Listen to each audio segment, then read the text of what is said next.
ಒಬ್ಬ ಹುಡುಗ ಮನೆಯತ್ತ ಹೊರಟಿದ್ದಾಗ ಒಂದು ಫೋನ್ ಕಾಲ್ ಅವನ ಬದುಕನ್ನೇ ಅಲ್ಲಿ ನಿಲ್ಲಿಸಿಬಿಟ್ಟಿತು. ರಾತ್ರಿ ಸಂಪೂರ್ಣ ಖಾಲಿ ಹೈವೇ, ಮೇಲೆ ಮಳೆಯ ಸದ್ದು, ಗುಡುಗು, ಚಳಿಗಾಲಿ. 22 ವರ್ಷದ ಅರ್ಜುನ್ ಕೆಲಸ ಮುಗಿಸಿ ಮನೆ ಕಡೆಗೆ ಬರುತ್ತಿದ್ದ. ಯಾ ಮಗ, ಮನೆಗ್ ಬಾ, ಲೇಟ್ ಆಗ್ತಿದೆ ಎಂದು ಅವನ ಅಮ್ಮ ಫೋನ್ ಮಾಡ್ತಾಳೆ.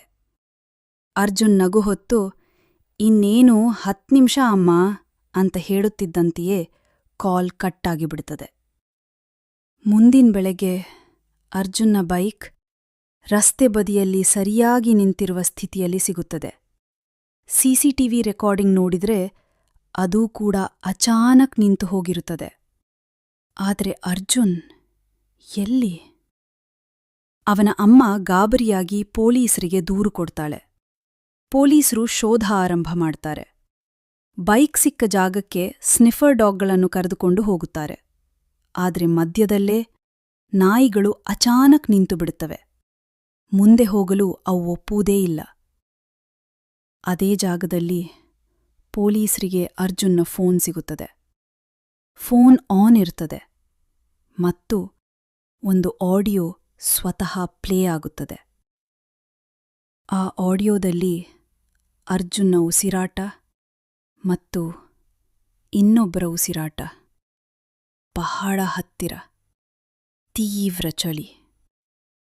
ಪೊಲೀಸರು ವಾಯ್ಸ್ ಎಂಜಿನಿಯರನ್ನು ಕರೆಸ್ತಾರೆ.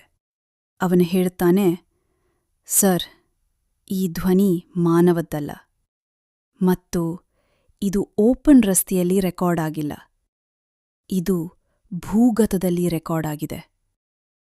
ಪೊಲೀಸರು ಅದೇ ಜಾಗದಲ್ಲಿ ಕೆಳಗೆ ಹುಡುಕಲು ಶುರು ಮಾಡುತ್ತಾರೆ. ಮಣ್ಣು ತೆಗೆದಾಗ ಅದರೊಳಗೆ ಅರ್ಜುನ್ನ ಫೋನ್ ಇನ್ನೂ ರೆಕಾರ್ಡ್ ಆಗುತ್ತಲೇ ಇರುತ್ತದೆ. ಆದರೆ ಅರ್ಜುನ್, ಅವನು ಕಾಣೆಯಾಗಿಬಿಟ್ಟು. ಅವನಿಗೇನಾಯಿತು? ಕೊಲೆಯ, ಅಪಹರಣವಾ, ಇಲ್ಲವೇ ಇನ್ನೇನು? ಇದು ಪ್ರೀತೀಸ್ ಪ್ರೊಡಕ್ಷನ್. ನಾನು ನಿಮ್ಮ ಪ್ರೀತಿ.